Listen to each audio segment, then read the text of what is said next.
मनाचा वेध घेणारे news channel star city one.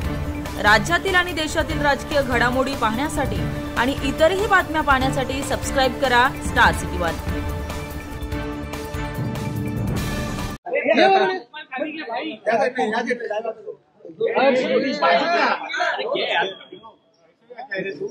वाटलं पाहिजे विधान भवनात ना बाजूला असलं बिल्ला कुठे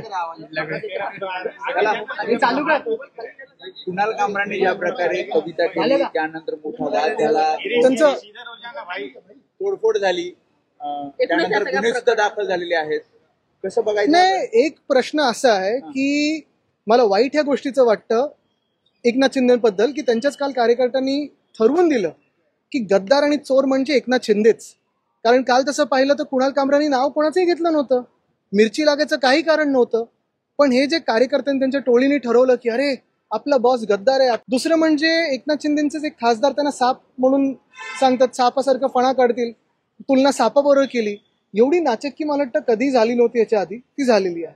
पण महत्वाची गोष्ट हीच आहे की आज परत एकदा मी प्रश्न विचारेन की ज्या महाराष्ट्रात नागपूरसारखी दंगल घडवण्याचा प्रयत्न झाला, ज्या मुंबईमध्ये आपण पाहतोय काल एका शो जिथे चालतात, वेगवेगळे कॉमेडी शो चालतात, गाण्याचे कार्यक्रम चालतात, तिथे तोडफोड झाली, या महाराष्ट्रात पर्यटक आणि गुंतवणूकदार येतील का हा विचार आपण करणं गरजेचं आहे। जे मी गेले पूर्ण आठवडा बोलत आहे की एकनाथ शिंदे आणि त्यांची डीप स्टेट कुठे ना कुठेतरी मुख्यमंत्र्यांना अंडरमाइन करण्याचा प्रयत्न करते। मग हाऊसमध्ये पण त्यांच्यानंतर बोलून पेटवापेटवीचा विषय असेल किंवा दंगल घडवण्याचा विषय असेल किंवा कुठचे तरी असे भलते सलते विषय,